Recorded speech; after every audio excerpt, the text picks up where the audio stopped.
A continuación, Noticiero Telesucesos. Clasificación A. Apto para todo público.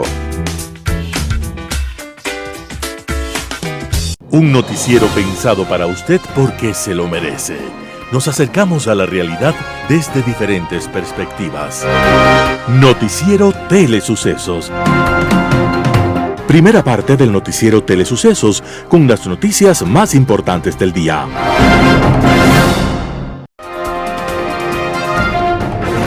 Las principales noticias del día. Titulares. Daniel Noboa pedirá licencia en caso de hacer campaña por la consulta popular, pero no por todo el periodo de campaña. Corte Constitucional admite demanda contra tasa minera. Gobierno renueva concesiones a operadoras móviles. Los editoriales serán de Mauricio Gándara, Consulte y Bases Militares, Roberto Aguilar, Mezquindad Constituyente. Noticias del día. Daniel Noboa pedirá licencia en caso de hacer campaña por la consulta popular, pero no por todo el periodo de campaña.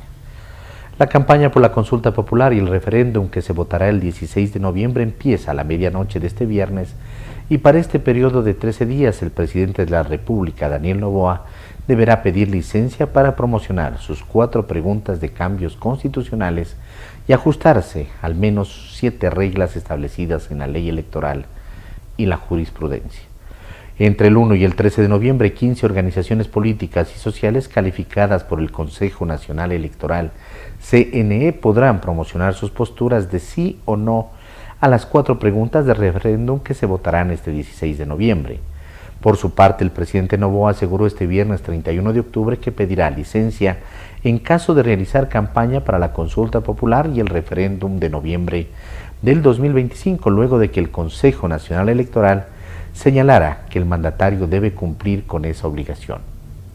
Sin embargo, aseguró que hay compromisos ya asumidos que deberá cumplir como presidente de Ecuador, por lo tanto no pedirá licencia durante todo el periodo de campaña. Mencionó que primero tendrá una ponencia en Estados Unidos el 4 de noviembre y luego, los días 5 y 6, recibirá a Kristi Noem, secretaria de Seguridad Nacional de los Estados Unidos. Sin embargo, la llegada de la secretaria Noem a Ecuador tiene que ver con uno de los temas que será consultado en el referéndum del 16 de noviembre, que es el regreso de bases militares a Ecuador. Corte Constitucional admite demanda contra tasa minera. La controversia por la nueva tasa minera impuesta por el gobierno de Daniel Noboa dio un giro importante. La Corte Constitucional resolvió admitir a trámite la acción pública de inconstitucionalidad presentada por el Colegio Regional de Ingenieros Geólogos de Minas, Petróleos y Ambiental con el respaldo de expertos constitucionalistas. Esta decisión no solo reconoce la relevancia del reclamo, sino que abre un proceso formal para evaluar si la normativa creó la tasa respeta la Constitución o no, como argumenta el gremio, y excede los límites legales y tributarios vigentes. En su resolución, la Sala de Admisión de la Corte destacó que los argumentos presentados son claros, específicos y pertinentes, especialmente aquellos que señalan que el cobro fijado mediante resolución administrativa podría configurarse como un impuesto encubierto creado sin ley y sin la iniciativa del presidente, vulnerando principios constitucionales. Pese a la admisión, la Corte negó el pedido para suspender provisionalmente la aplicación de la tasa. Esto significa que las empresas deberán seguir pagándola mientras avanza el proceso judicial. En la siguiente fase, la Corte notificará a la Presidencia de la República, la Asamblea Nacional, la Procuraduría General del Estado, el Ministerio de Energía y Minas y la Agencia de Regulación y Control Minero para que respondan y defiendan o cuestionen la norma. Además, se ordenó que el expediente técnico que dio origen a la tasa sea remitido para su revisión. Gobierno renueva concesiones a operadoras móviles. El gobierno del presidente Daniel Noboa firmó nuevos contratos con las operadoras móviles privadas Consorcio Ecuatoriano de Telecomunicaciones Conecel y Otecel, que garantizan conectividad, cierre de brecha digital e inversión, según informó este 31 de octubre del 2025 el Ministerio de Telecomunicaciones y de la Sociedad de la Información mediante un comunicado oficial. El presidente Noboa, en una entrevista, adelantó que con la renovación de los títulos habilitantes Para las operadoras, el 1% de las ventas de las empresas irá a un fideicomiso que financiará proyectos de educación y tecnología en Ecuador. Las dos empresas renovaron sus títulos habilitantes hasta el 2038, asegurando la continuidad del servicio para más de 14 millones de usuarios en el país. Así se cierra un proceso que se extendió por más de 4 años y que había enfrentado múltiples suspensiones. La renegociación inició en agosto del 2021 durante el gobierno de Guillermo Lasso, pero se estancó por falta de documentación técnica y valoración del espectro radioeléctrico. Los contratos originales vencieron en el 2023 y operaban desde entonces con prórrogas temporales. Con este anuncio, el gobierno asegura que las operadoras podrán implementar la tecnología 5G en los próximos meses. Actualmente, solo la Corporación Nacional de Telecomunicaciones, CNT, ofrece esta red de quinta generación. Para Otecel, este contrato fue clave para concretar la venta de Telefónica Ecuador a Millicom International Celular S.A., Tigo, por $380 millones. Entrevista del día. En Radio Sucesos estuvo Luis Verde Soto, exsecretario anticorrupción, y da sus criterios sobre la convocatoria a una asamblea constituyente. Escuchemos lo que dice. Es una situación difícil para el país. Ciertamente todo proceso de consulta popular, porque la consulta popular y la constituyente son parte de un proceso, es decir, de una construcción deliberada de un propósito político, que es tener una nueva constitución y un nuevo acuerdo social y político institucional de los ecuatorianos, tiene que tener una relación estrecha con la formación misma de consensos, tiene que tener una relación estrecha con la conformación de los ambientes necesarios y precisos para que podamos tener un resultado adecuado. La primera pregunta conscientemente que nos tenemos que hacer los ecuatorianos es hasta dónde luego de esta situación de convulsión que vivió el Ecuador es oportuna la convocatoria a la consulta. No solamente se trata de qué materias se debe tratar y la necesidad que podemos tener los ecuatorianos de tener una nueva acuerdo entre nosotros para un acuerdo institucional, sino la oportunidad para hacerlo bien. Los procesos deliberativos no se hacen sacados de la manga o en medio de convulsiones electorales o expectativas electorales o necesidades inmediatas de gestión. Se hacen de modo más pausado y por eso mismo todos los procesos de reforma constitucional tienen etapas. Nuestra misma constitución, que no es una buena constitución, es una constitución mala, pero siempre recordemos que una mala constitución puede estar sucedida por una constitución aún peor. Prevé varios momentos, ¿verdad? Prevé un momento de reformas cosméticas o menores a través de enmiendas, un momento de reformas más profundas a través de una reforma de un proceso parlamentario y la consulta consiguiente, y luego, cuando toda la Constitución tiene que reformarse, toda, los 400 y más artículos que tenemos tienen que ser reformados, se prevé una constituyente. Si es que no se va a llegar a este momento, es decir, de reforma de toda la Constitución y no tenemos claro qué es lo que vamos a reformar como conjunto, difícilmente podemos decir que estamos en la situación óptima de producir un producto preciso, un producto bueno para el país. Me da la impresión de que estamos en este momento viviendo un momento de excesivo apresuramiento. Estamos apresurados, tal vez la coyuntura ha llevado a que se crea que la situación de la huelga terminará siendo un apoyo hacia un determinado resultado de que exista una constituyente. Yo no sé si es el momento del apresuramiento, es el adecuado. Es evidente que un gobierno se desgasta, es evidente que un gobierno tomar meses al cabo de ejercicio tiende a desgastarse. Un gobierno que cree haber triunfado en la relación con los indígenas, creerá que este es el momento adecuado para convocar a constituyente. No se trata de adecuación electoral, se trata de adecuación política y de la cadencia que vive la sociedad ecuatoriana para dotarse de un conjunto institucional adecuado. y mi impresión es de que podemos llegar en estos 15 días de campaña, que son menos, me parece, son 12 días de campaña que se inicia mañana, podemos llegar a un encuentro electoral vacío, es decir, no saber qué estamos votando, porque no votamos por una constituyente, la constituyente va para algo, tenemos que saber para qué estamos votando, y no solamente se tratará de un momento de excesivo apresuramiento, de radical inoportunidad, sino que además creo que llegaremos a un momento electoral vacío, sin futuro, sin expectativas de resultados positivos.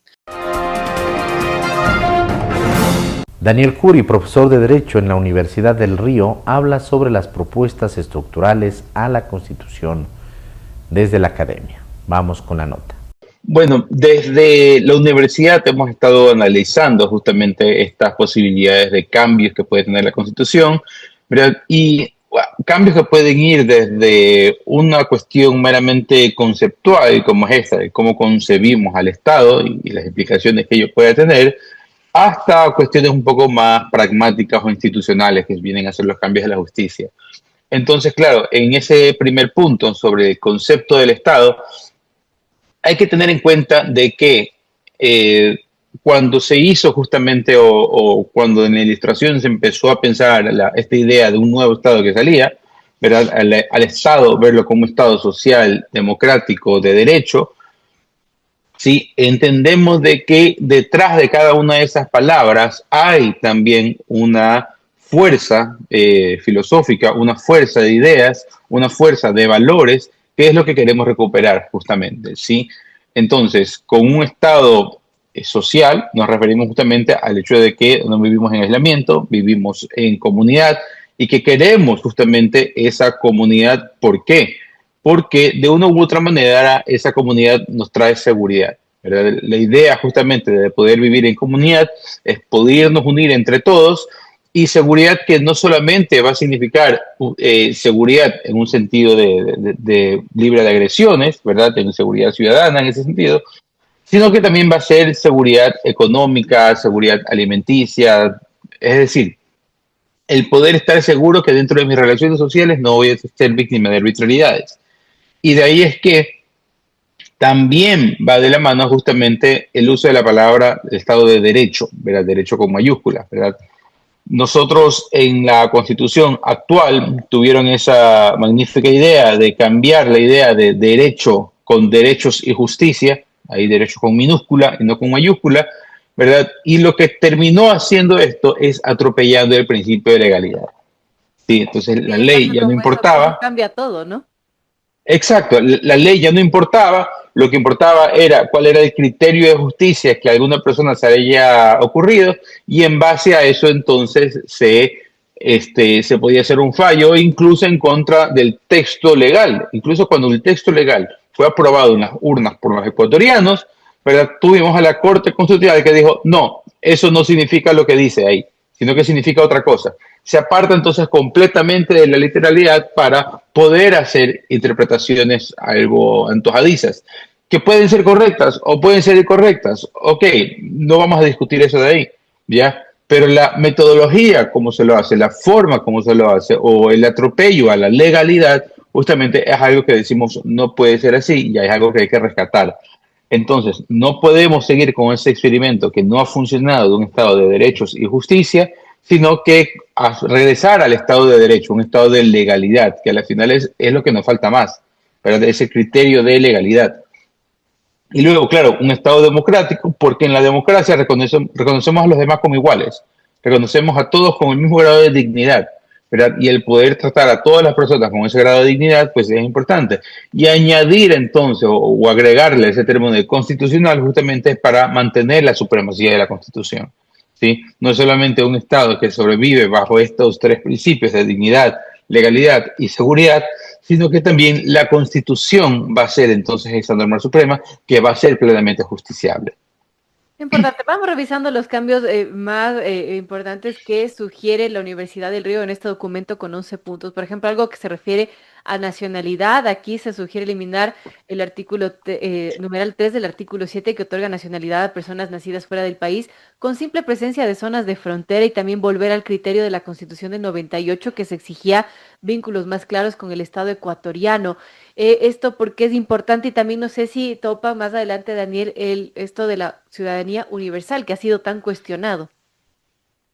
Sí, a ver, uno de los problemas es que hemos, por así decirlo, abierto las fronteras de tal manera que al momento, tal como lo encontramos en la Constitución, basta con que alguien diga de que una comunidad tenga presencia, no necesariamente significa de que conviva o que haya nacido o que su localidad se encuentra dentro del territorio nacional. Basta con que tenga presencia en el territorio nacional para que el Ecuador le conceda básicamente la nacionalidad. Y esto entonces podría ser mal utilizado o se sospecha de la mala utilización justamente de este tipo de normas para otorgarle nacionalidad a personas extranjeras, ¿verdad? Entonces hay que separar justamente una situación. Por un lado están los grupos y las bandas de narcocriminales que funcionan en nuestra frontera, entran y salen cuando les da la gana, ¿verdad? Y claro, vienen a ser comunidades que están dentro de nuestra frontera. Entonces, una de las formas que hay que hacer para poder bloquear nuestras fronteras ante el narcotráfico es poder impedir esa situación, ¿sí?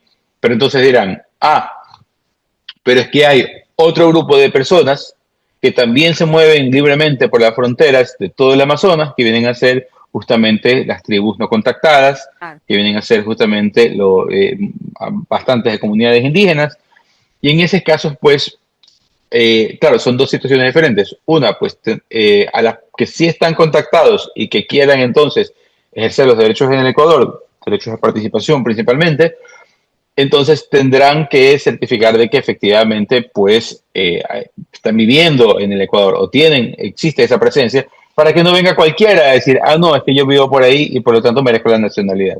En Impacto Informativo, Juan Pablo Pozo, gerente de Maceo, habla sobre la tasa de recolección de basura. Escuchemos lo que opina.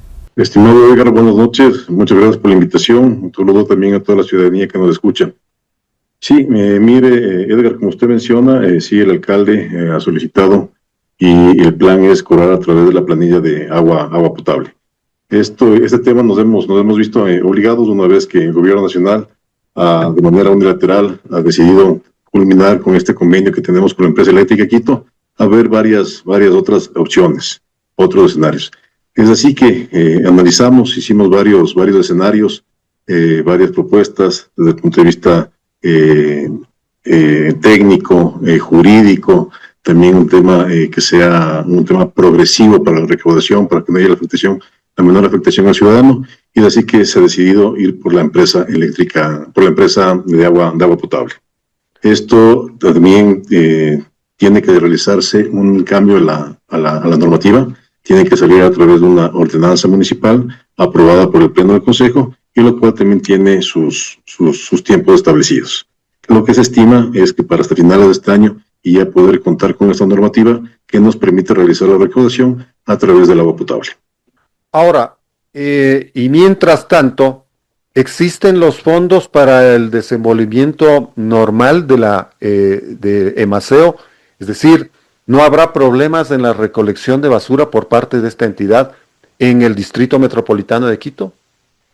Muy buena pregunta, mi estimado Edgar. Lo que sí hay que dejar completamente en claro es que el servicio se mantiene. Este es un tema lo que necesitan son $72 millones, que es lo que dejaría de percibir el Distrito Metropolitano de Quito, la administración, por esta decisión del gobierno nacional, ¿verdad? Así es. Actualmente la recaudación es 72 millones promedio anual. Lo que esto significa son 6 millones mensuales. Y este rato sí, se nos complica ya en estos meses. Usted necesita 18 millones hasta fin de año para operar este trimestre. Sí, 18 millones para operar en este trimestre. Este rato, bueno, los fondos van a ser subvencionados a través de la corporación municipal, a través de eso se ha trabajado todo este tema que hemos trabajado no únicamente el análisis para este nuevo modelo, sino toda la problemática que conlleva. Esto ha sido un trabajo en conjunto con todas las instituciones del municipio, y ahí la administración general es la que está también realizando el análisis de dónde se van a tomar estos recursos para subvencionar a esta tasa. Cabe indicar que esta tasa subvenciona a las dos empresas, ¿no? A lo que es EMASEO y EMGIERS. EMASEO realiza la retención. En total son los 6 millones. En total. De eso, 81% es partícipe para EMASEO y el 19% EMGIERS. EMASEO realiza la recolección de residuos y ya el tratamiento y disposición final es la empresa EMGIERS. Claro, ahí la preocupación de la ciudadanía es que todo va a seguir normalmente, que se va a recoger la basura en los horarios pues que ha programado EMASEO, es decir, que no va a haber alteración alguna. El servicio se mantiene, estimado Edgar. Esto, como le mencioné antes, es algo muy importante, es algo de vital importancia para la ciudad. En caso de no recolectar, esto podría tener problemas sanitarios y ambientales graves. Por esa razón, el alcalde ha dispuesto que el servicio no se detiene. Hemos conocido que en este traslado de la recolección, o mejor dicho, de cobrar la tasa de la recolección de basura por parte de la empresa eléctrica Quito a la empresa de agua potable, va a surgir una diferencia, porque hay más abonados, ¿no es cierto?, al servicio eléctrico que al servicio de agua potable, más o menos unos 500,000 personas serían, ¿no?, propietarios de diferencia. Lo que se estaría entendiendo es que al no tener, ¿verdad?, los mismos abonados, esas 500,000 personas tendrían que pagar más. ¿Cómo se va a definir aquello? ¿Quiénes van a ser los que paguen más por la recolección de basura? Muy buena pregunta, Edgar. Sí, a ver, aquí hay que hacer una aclaración. No son los abonados, sino hay una diferencia de suministros, de medidores. Los medidores que se encuentran dentro de la empresa eléctrica Quito contra los medidores que se encuentran en la empresa de agua potable. En la empresa de agua potable tenemos 715,000 medidores, como usted ha mencionado, es de un promedio más o menos de 500,000 de diferencia entre medidores. Pero esta diferencia se da porque en el agua potable, por ejemplo, tenemos condominios, tenemos edificios donde la recaudación y el cobro de la planilla de agua potable se realiza en un solo suministro, cuando se tiene en un condominio o un edificio que tiene 10, 20, 30 familias. Es decir, estas 10, 20, 30 familias sí están pagando, pero a través de un solo medidor, a través de una sola planilla, pero esto se distribuye, lo más común es a través de las alicuotas de los propios condominios o edificios. Entonces se mantiene los abonados, los usuarios, pero sí hay una diferencia en número de medidores. Esta diferencia de medidores sí nos ha llevado a realizar algunos escenarios y plantear también la recaudación por diferentes grupos, intervalos, ¿no?, de acuerdo a rangos de consumo. Queremos dar la bienvenida el día de hoy a Marco Pérez. Él es el rector de la Unidad Educativa Bilingüe Surcos. Él es un educador ecuatoriano con una amplia trayectoria académica y profesional, licenciado en Ciencias de la Educación con especialización en Psicología Educativa por la Universidad Central del Ecuador. Cuenta con estudios de posgrado en Gerencia Educativa, una maestría en Innovación en Educación y un PhD en Educación por la Universidad Benito Juárez García de México. Además, ha sido distinguido con un doctorado honoris causa en Educación especial por su aporte al desarrollo del sector educativo. Ha sido docente de diversas universidades en el Ecuador y del extranjero y ha ocupado cargos directivos en el Ministerio de Educación y en el Instituto Nacional de Evaluación Educativa, INEVAL. Actualmente se desempeña como rector de la Unidad Educativa Bilingüe Surcos. Sus líneas de investigación y acción se enfocan en pedagogía, currículo, innovación, evaluación e inclusión educativa, destacando sus estudios sobre el desarrollo del pensamiento lógico en la educación inicial. Su trabajo ha sido fundamental en la formación docente y en la construcción de políticas educativas que fortalecen la calidad y equidad de la educación en el Ecuador. Marco, bienvenido por estar aquí, gracias. Buenos días, David, muchas gracias a todos. Les agradezco este espacio. Es importante reunirnos para hablar de educación, un escenario muy importante que debe estar siempre presente y visible en las agendas de todos los países. Así es, la educación es importante Y dentro de la educación no tiene que quedar nadie por fuera, y es por eso que vamos a hablar también de la inclusión educativa, y sobre todo en el Ecuador, que está entre la exclusión, ¿no?, y las experiencias que abren camino. Marco, en términos generales, primero, la educación en el Ecuador, las unidades educativas en el Ecuador, las distintas instituciones terminan siendo inclusivas o exclusivas. Exclusivas, pero de excluir, ¿no?, en términos generales. De hecho, la norma, diríamos legal, a nivel de país y en toda la región y el mundo, obliga, ¿sí?, o exige que la educación sea un derecho. Garantiza el derecho a la educación. Derecho. Como tal, por lo tanto, de entrada no sería una situación de que genere exclusión. En este sentido, ¿qué genera exclusión? Quizá algunos de los factores que tienen que ver con el conocimiento y la atención a las personas que tienen o padecen una discapacidad, y también puede ser incluso personas que tienen una alta capacidad. Entonces hablemos de cobertura. ¿Sí? Además, claro. O una discapacidad, como usted dice, o una alta capacidad. Así es. Y en ese sentido, de pronto las instituciones no están preparadas. Puede ser, es uno de los factores. Es uno de los factores. Es uno de los factores que evidentemente limitan la atención, porque si bien ya la norma nos pide a nosotros mencionar o atender como un derecho, si no tenemos la capacidad de cubrirlo, la demanda ya es un factor de dificultad de atención. Y claro, estamos obligados como instituciones educativas a estar en la capacidad de atender a las personas. Pero ojo ahí, y es muy importante tener esto claro, David, al no diferenciar la discapacidad, debemos hablar de educación regular y especializada, por ejemplo. No todas las personas pueden estar en un espacio educativo, y esto también garantiza el derecho a la educación. Claro, regular y especializados, existen como las dos líneas ahí. En el espacio regular, si hablamos de inclusión, una persona con una dificultad de aprendizaje que no asocia una discapacidad debe ser recibida en la educación regular. De acuerdo. Pero una persona que tiene una discapacidad debe ser atendido en una escuela especializada, porque esto le va a permitir superar sus barreras y vincularse a un espacio que a posteriori podrá ser incluso profesional. ¿Existen esas escuelas, esas unidades educativas? Las unidades educativas son limitadas. Por ahí hay algo de problema. Por ahí ya tenemos un factor que debe preponderar en crecimiento educativo. Y claro, esto podría desencadenar también una confusión, porque actualmente en algunas instituciones educativas, sean públicas o privadas, se está generando una pseudo-inclusión. ¿Qué es esto, David? Es que puedo yo recibir a un estudiante con una neurodivergencia, pero no sé si él puede adaptarse a este espacio, porque quizá existe uno de los factores que mencionamos, el desconocimiento de los profesores o de las autoridades como tal en atender a esta persona. Y esto, en lugar de ser un beneficio, termina siendo una dificultad para la persona que padece una discapacidad y para la institución, y además los estudiantes que están dentro de un espacio áulico, porque hay que sensibilizar en discapacidades. Y hay varias cosas ahí, porque puede ser que llegue un padre de familia y dice, es que tiene que recibírmelo porque tiene que recibírmelo, porque esto lo garantiza desde la Constitución, y usted tiene que ver la forma en que me lo recibe, pero claro, ¿no? Ahí viene el otro problema, ¿no? O sea, ¿cómo garantizo también a los otros chicos que están en esta zona o en el área regular, como digamos, en diferencia de alguien que tendría que estar en algo especial? Sí, porque hablamos nosotros de equilibrio entre los procesos, y algo muy importante dentro del equilibrio en los procesos es justamente atender a la demanda de acuerdo a sus capacidades. Y es ahí donde debemos trabajar en otro elemento que acaba de topar usted, que es muy importante, David, y es justamente la familia.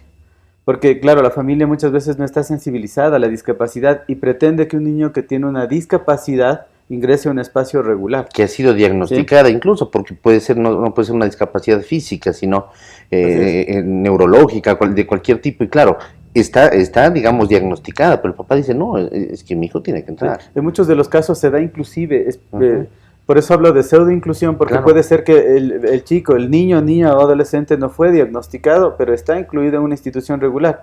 Pero claro, él no culmina sus estudios debido a que no ha habido una intervención global, y se hablaría hasta de negligencia, y esto también sí es corresponsabilidad de la familia, por ejemplo. Y cuando usted decía hace un momento, es limitada la cobertura de unidades educativas especializadas, resulta que esa limitación termina siendo seguramente más fuerte en porcentaje en el área rural o en ciudades que están fuera de Quito y Guayaquil. De pronto en Quito y Guayaquil tenemos varias unidades y que digamos de pronto ayudan a cubrir en algo la demanda, pero fuera de las grandes ciudades, ¿qué existe en unidades educativas especializadas? Sí, de hecho el área rural, y si vemos nosotros del catastro, por ejemplo, que INEG en el 2022 menciona, hablamos de un 52.6% que asiste al nivel educativo, pero solo de esto, tomando una muestra de 100, solo 14 de 100 que están con discapacidad. De 100 que están con discapacidad, solo 14 culminan el espacio educativo. Y esto también es una brecha fuerte. Y si hablamos de áreas específicas, como bien menciona usted, David, en el área rural existe una demanda alta, pero no existe la cobertura educativa. Y sí es importante que existan estas escuelas para poder cubrir con la demanda integral. No incluir a una demanda regular si es que no se tiene un diagnóstico, porque si no caeríamos en recibir estudiantes, y voy a utilizar un término muy fuerte, y sería como guardarlos en el armario, ¿sí? Porque entraríamos básicamente a tenerlos en un aula, pero no habría la atención oportuna, y esto generaría una brecha mucho más alta todavía en atención en una discapacidad. Claro, es una situación muy complicada, es una situación muy especial, incluso cuando usted dice tenerlos guardados en el armario, dice voy a hacer una expresión muy fuerte, y claro, resulta que tratar este tema termina siendo siempre fuerte porque estamos poniendo lastimosamente en valoración o en comparación a seres humanos, ¿no? Sí. Y por supuesto no lo quisiéramos hacer, pero también hay que poner los pies sobre la tierra y saber lo que o entender lo que significa, ¿no? Eso, la realidad. Así es. La verdadera inclusión inicia por lo que usted ha mencionado, David. Justamente que hay que atender con los equipos especializados o equipos multidisciplinares. Y hay que cubrir distintos factores, desde lo físico. Si hablamos nosotros de una discapacidad física, debemos adaptar los procesos para que esta persona pueda tener espacio para su educación, ya sean rampas, espacios de acceso, iluminación, sistemas braille si es una persona que es ciega, ¿sí? Entonces, o inclusive el lenguaje de señas para una persona sorda. Entonces necesitamos adaptar a estas necesidades y regularizar esto a un sistema que decimos nosotros escuela regular es súper complicado y casi imposible si es que no se tienen las capacidades. Otra dificultad grande que tenemos es que no existen los profesionales que atiendan de manera especializada, y ese es otro gran problema, porque en la brecha muchas instituciones, tanto públicas como privadas, están aceptando a chicos que padecen alguna discapacidad. El problema es cómo ellos están llegando a culminar este proceso o si realmente lo están haciendo con calidad. Un panorama de noticias para su estatura intelectual.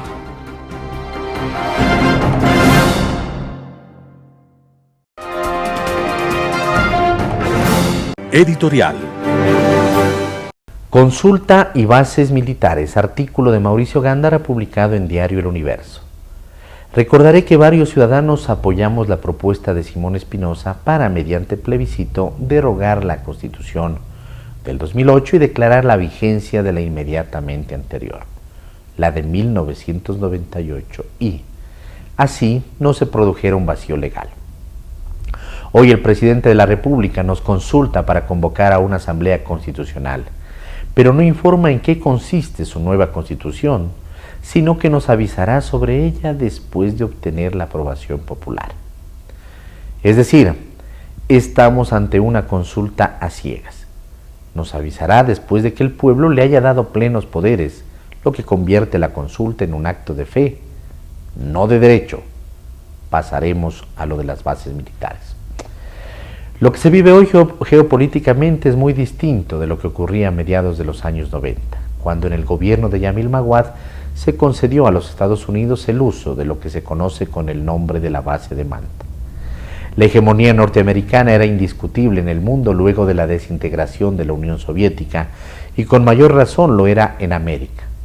Unas pocas voces nos levantamos en contra de esa concesión innecesaria en 1997. En ese entonces eran desconocidos nombres como el de Rafael Correa, quien una década más tarde no renovó esa concesión al término de los 10 años pactados, 2007.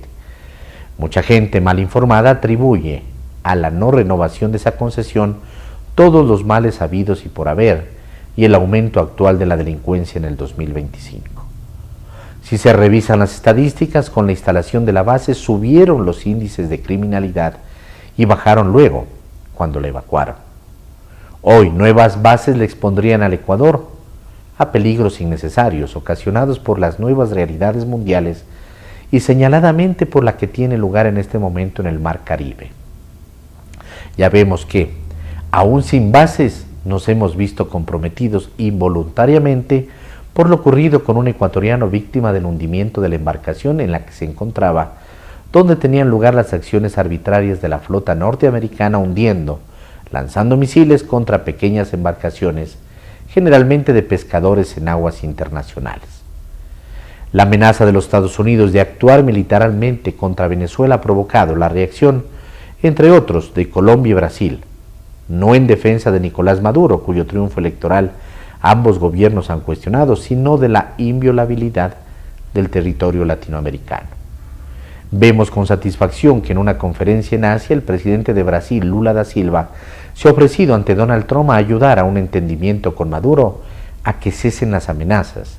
Ojalá esa iniciativa tuviera éxito.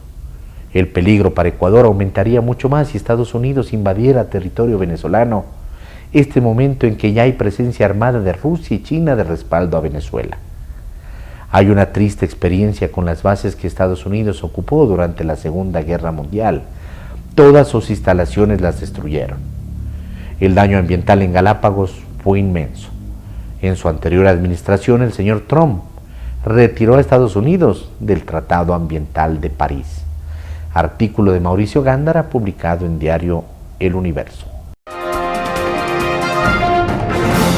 Mezquindad constituyente. Roberto Aguilar, El Expreso. En el principio eran unas leyes económicas urgentes que incumplían todos los requisitos que les impone la ley. Una Corte Constitucional que las anuló, las declaró inconstitucionales y las expulsó del ordenamiento jurídico para evitar los funestos precedentes que semejantes mamotretos hubieran establecido en la jurisprudencia, y un presidente de la República enojado porque cree que a él nadie, ni la ley especialmente, no la ley, le imponen requisitos. De ahí, de esa chapuza jurídica, ese acto de control constitucional y esa calentura presidencial proviene, no hay que olvidarlo, la aventura constituyente en la que estamos embarcados sin retorno y que tiene altísimas probabilidades de terminar mal. ¿Por qué tanta prisa con la constituyente?, le preguntaron esta semana al presidente en la radio, que se compró uno de sus asambleístas con la plata que no tenía. Porque no nos dejaban hacer nada, gimoteó él. Para eso se compró esa radio su asambleísta, para que el presidente gimotee a sus anchas. La Corte Constitucional nos paraba todos los cambios que queríamos hacer. Por todos los cambios que queríamos hacer, entiéndase esas dos leyes chapuceras. No sorprende a nadie, pues que al ser interrogados sobre el contenido de esa nueva Constitución que supuestamente tiene en mente, lo primero que se le ocurre contestar al presidente, luego de muchas evasivas y dilaciones y pretextos del tipo primero hay que ponerse las medias y luego los zapatos, la primera idea que se le viene a la cabeza, a la que es en esa nueva Constitución, que va a eliminar la Corte Constitucional para reemplazarla con una sala constitucional adscrita a la Corte Nacional de Justicia. Corte Nacional que ya controla a través del tristísimo José Swin y cuyos jueces están sujetos al control disciplinario del Consejo de la Judicatura, que el presidente controla aún más bonito y que piensa utilizar como herramienta para declarar en emergencia todo el aparato de justicia con el fin de franquearse la posibilidad de nombrar y destituir jueces a dedo. Se dirá, estamos hablando de una nueva Constitución.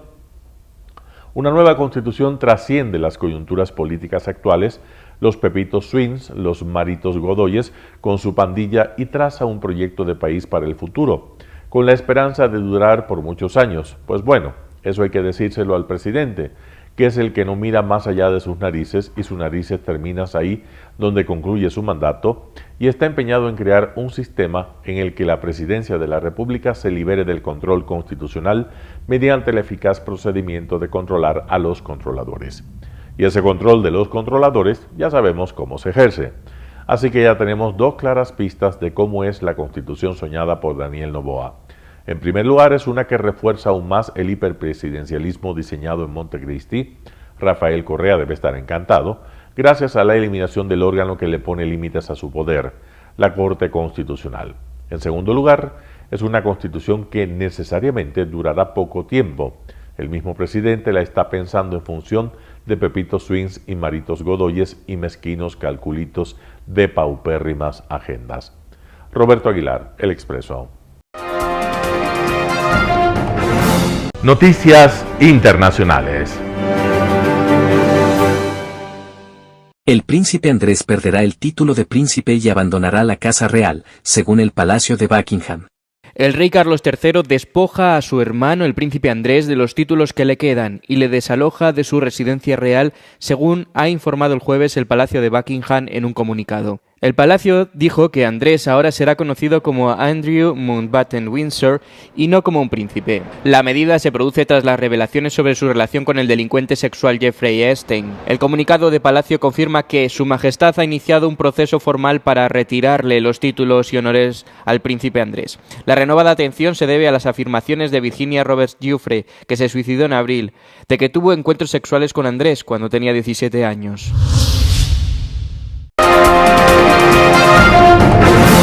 ¿Por qué el huracán Melissa se convirtió en uno de los más potentes y destructivos del Caribe? El huracán Melissa, una de las tormentas más potentes jamás registradas, ha dejado un rastro de destrucción en gran parte del norte del Caribe. El número de víctimas mortales aumentó a 49 el jueves, con muertes registradas en Haití, Jamaica y la República Dominicana. En Jamaica, donde Melissa tocó tierra el martes como huracán de categoría 5, los vuelos de ayuda de emergencia entraron en el país cargados de agua, medicinas y otros artículos de primera necesidad. Los trabajadores del gobierno y los residentes están trabajando para despejar las carreteras y llegar a las comunidades aisladas, y los esfuerzos de búsqueda están en marcha para encontrar víctimas bajo los escombros. Imágenes aéreas de Black River revelan los daños causados por el huracán. El primer ministro de Jamaica, Andrew Holness, declaró que hasta el 90% de los tejados de la comunidad costera habían quedado destruidos. Mientras tanto, en Cuba, los residentes comenzaron a regresar lentamente a sus hogares después de que la defensa civil evacuara a cientos de miles de personas en todo el este de Cuba antes de la tormenta. Pero con esto, jamás. Al menos yo soy nacida y criada aquí y yo nunca había visto una cosa igual. Lo vi con Sandy, pero no así, pero con esta. Haití registró el mayor número de muertos. Al menos 30 personas perdieron la vida después de que el país se viera afectado por las catastróficas inundaciones desatadas por el huracán.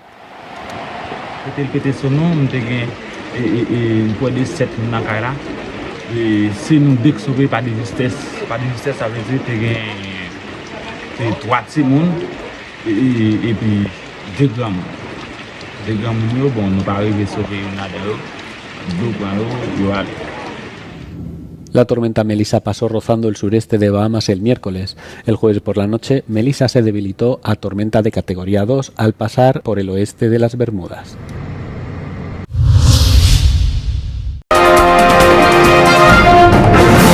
El 60% de los jóvenes de la Unión Europea usa las redes sociales para informarse. Ante las propuestas de prohibir las redes sociales a jóvenes a nivel mundial, ¿cómo las utilizan los ciudadanos de la Unión Europea? Más de 6 de cada 10 jóvenes de la Unión Europea afirman utilizar las plataformas de las redes sociales para seguir a diario contenidos sobre actualidad social y política. Instagram, TikTok y X son las redes sociales más utilizadas entre los usuarios de entre 15 y 24 años. Los encuestados más jóvenes son más propensos que los mayores de 55 años a leer o ver contenidos en su feed, dar a me gusta o reaccionar a publicaciones y compartir contenidos a través de mensajes directos o chats privados. Sin embargo, son menos propensos que el resto de grupos de edad a comentar en las publicaciones. El 46% de los encuestados afirma haber estado expuesto a desinformación y noticias falsas en los últimos 7 días. El 71% de los ciudadanos jóvenes afirma sentirse seguro a la hora de reconocer esta desinformación cuando se topa con ella.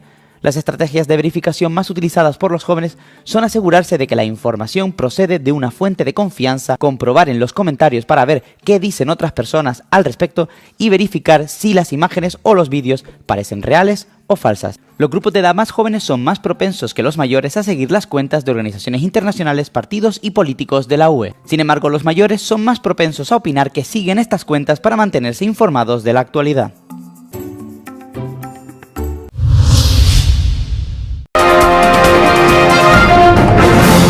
Trump limita la admisión de refugiados a 7.500 al año y da prioridad a los sudafricanos blancos. La administración Trump reducirá drásticamente el número de refugiados que Estados Unidos acogerá el próximo año.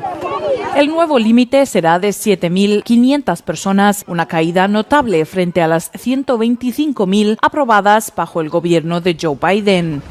El anuncio, publicado en el Registro Federal, no ofrece razones claras para el recorte, aunque asegura que las admisiones estarán justificadas por motivos humanitarios o de interés nacional. La medida da prioridad a los sudafricanos blancos, alegando que sufren discriminación y violencia en su país. El gobierno de Sudáfrica rechazó esa afirmación y calificó las acusaciones de infundadas. Mientras tanto, organizaciones de derechos humanos han condenado la decisión. Human Rights First la describió como un nuevo punto bajo en la política exterior estadounidense. Grupos de defensa de refugiados advierten que la medida politiza un programa humanitario y deja sin opciones a miles de personas que huyen de la guerra y la persecución.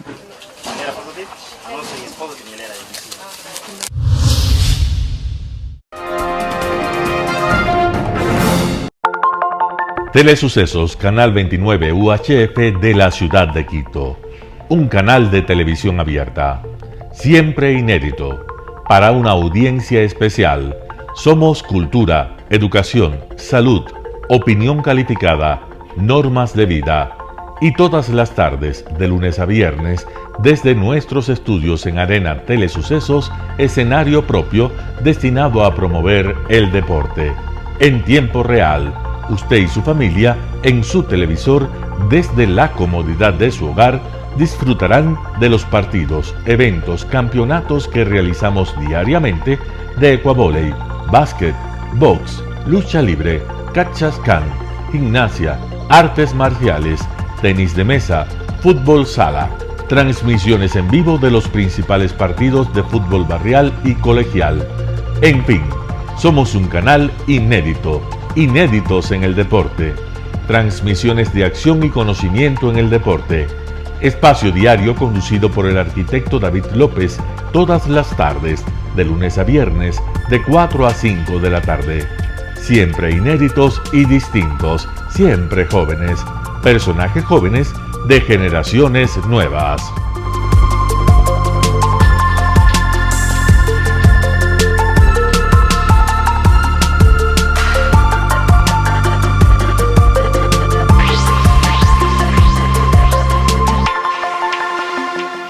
El término arena dejó tiempo atrás de ser sinónimo de muerte.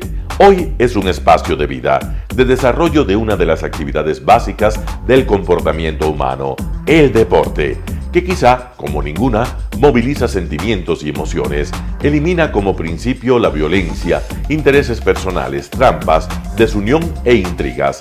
El deporte, con sus valores, solo deberá entregar mensajes de bien para mejorar las actuales estructuras sociales y políticas en deterioro en las que vive nuestro país. Hoy entregamos a nuestra audiencia de la ciudad de Quito deportes y en especial a la parroquia de Calderón, uno de los sectores populares de mayor desarrollo de la ciudad, con una población estimada en 1 millón de habitantes que están en contacto diario con el canal 29 UHF, presente con sus instalaciones deportivas en Llano Grande, su centro de gravedad. Telesucesos, desde nuestro estudio principal y en el de Arena Telesucesos, es el único medio de televisión que transmite de lunes a viernes 4 horas diarias de diversos eventos y novedades deportivas: el ecuavóley, básquet, tenis de mesa, halterofilia, taekwondo, esgrima, box, cachascán, gimnasia olímpica. Pueden ser observados en Canal 29 UHF y en todas las redes sociales en su televisión, sin ningún costo, desde la comodidad de su hogar, en nuestro canal y en las redes sociales. Arena Telesucesos es el escenario en donde el deporte tiene vida. Nuestros invitados y jugadores están en la cancha junto a usted y como nunca antes en la pantalla de su televisor, acercándole a un espectáculo inolvidable de luz, color y fiesta. Por fin usted encuentra el deporte que practica y que nunca es transmitido ni considerado por otros medios de comunicación con la importancia que nosotros le damos. El Ecuavóley es el gran protagonista en una cancha con todos los estándares y comodidad para su práctica. Es el único deporte ecuatoriano con partida de nacimiento ecuatoriana. Somos inéditos, nos acercamos al deporte popular de nuestra gente que comparte nuestros esfuerzos. En Arena Telesucesos, aparte del atractivo de los eventos deportivos que transmitimos con nuestra señal a los televisores de su hogar, también entregamos muchos de los valores que encierra el deporte y en especial privilegiamos nuestra identidad nacional en el Ecuavóley, jerarquizando su presencia como el deporte con partida de nacimiento en nuestro país.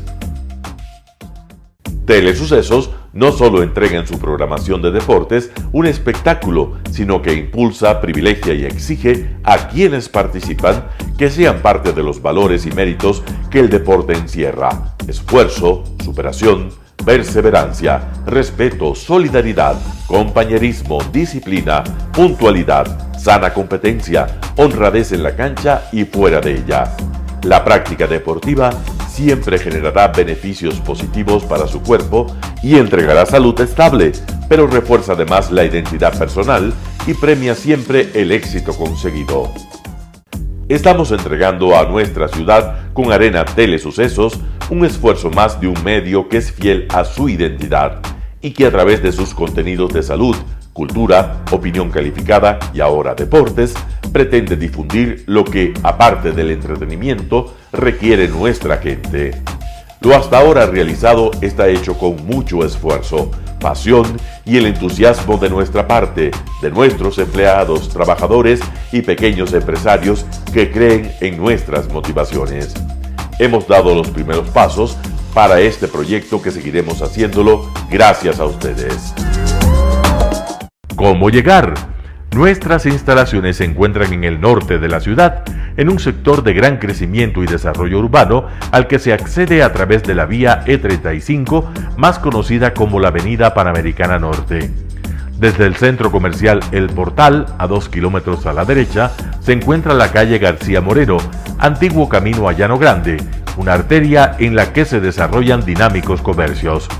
Junto al centro comercial Ciudad Alegría, a 100 metros, hemos llegado a nuestras instalaciones, Arena Telesucesos, la cancha del Ecuavóley. Telesucesos, siempre inédito, nuestro canal online a la vanguardia tecnológica, 24 horas de programación continua a través de Internet.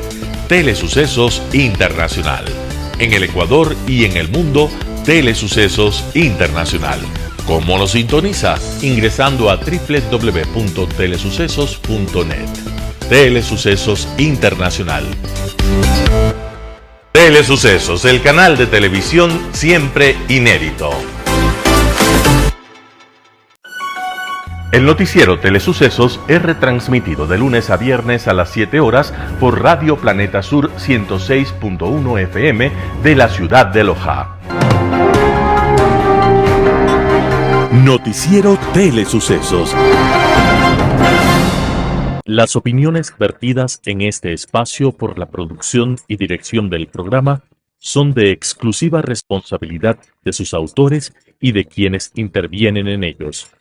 Un día como hoy. Un joven fue sorprendido en mitad del campo por una violenta tempestad. En medio del pánico, ante los relámpagos, le pidió a Dios que no lo matara, a cambio de hacerse monje. Cesó la tempestad. El muchacho cumplió su promesa y se hizo religioso. Aquel hombre se llamaba Martín Lutero y estaba destinado a cambiar la historia del catolicismo y, de paso, la historia del mundo occidental. En aquel momento había aparecido en Europa una nueva clase de comerciantes, burgueses y banqueros que aspiraban al poder. Mientras tanto, la Iglesia en Roma mantenía un rígido poder de estilo feudal y agobiaba a la población con bulas e impuestos crecientes para sostener su ritmo de gastos. En Roma, el Papa León X, descendiente de una familia de intelectuales y artistas, decía: si el poder y el dinero no sirven para crear arte y belleza, entonces no sirven para nada. Así que para financiar portentosas obras arquitectónicas, imaginó que la mejor manera de obtener dinero era ahorrarle a la gente el miedo al infierno. La gente empezó a comprar indulgencias, pero Martín Lutero consideraba aquello un simple negocio y protestó contra el Papa. y para hacer público su rechazo, fijó en la puerta de la iglesia de Wittenberg su memorial de agravios, conocido como las 95 tesis. Sucedió un día como hoy, 31 de octubre de 1517. De esa forma se inició la más importante ruptura del catolicismo y nació la Reforma Protestante.